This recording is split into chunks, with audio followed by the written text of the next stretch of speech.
I'm not the only kid who grew up this way. Surrounded by people who used to say that rhyme about sticks and stones. As if broken bones hurt more than the names we got called, and we got called them all. So we grew up believing no one would ever fall in love with us. That we'd be lonely forever. That we'd never meet someone to make us feel like the sun was something they built for us in their tool shed. So broken heartstrings bled the blues as we tried to empty ourselves so we would feel nothing. Don't tell me that hurts less than a broken bone. That an ingrown life is something surgeons can cut away.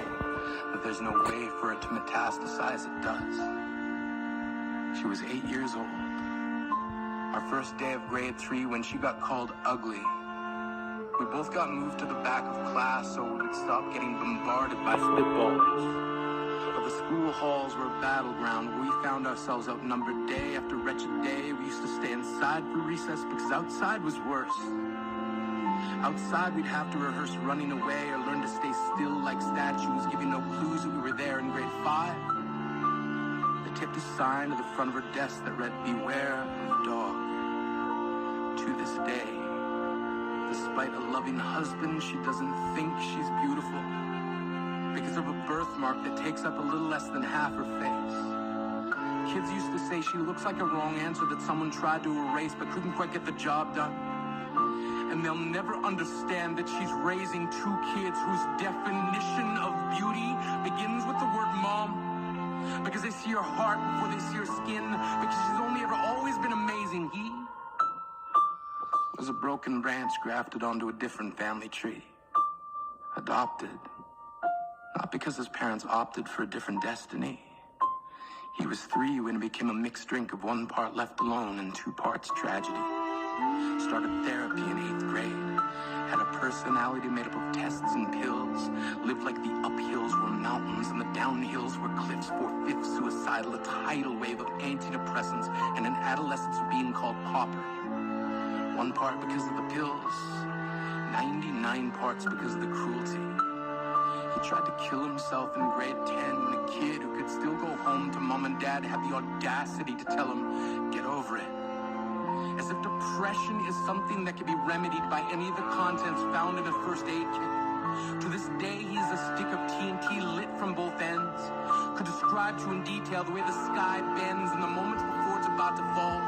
And despite an army of friends who all call him an inspiration, he remains a conversation piece between people who can't understand. Sometimes being drug-free has less to do with addiction and more to do with sanity.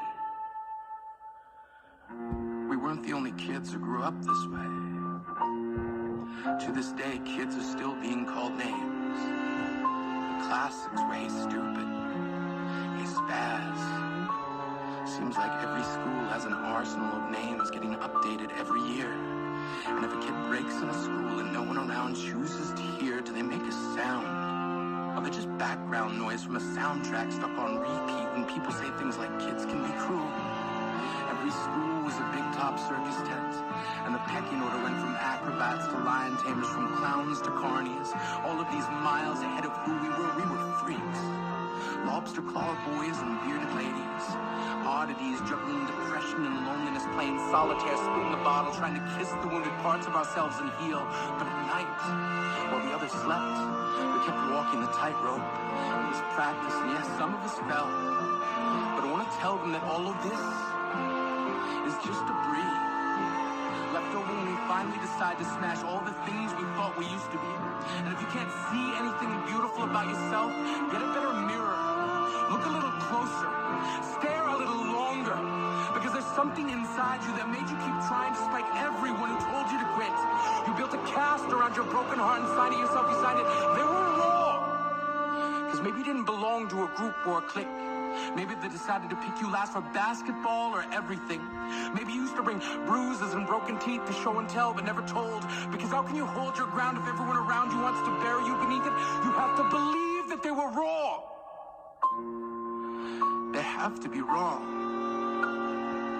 Why else would we still be here?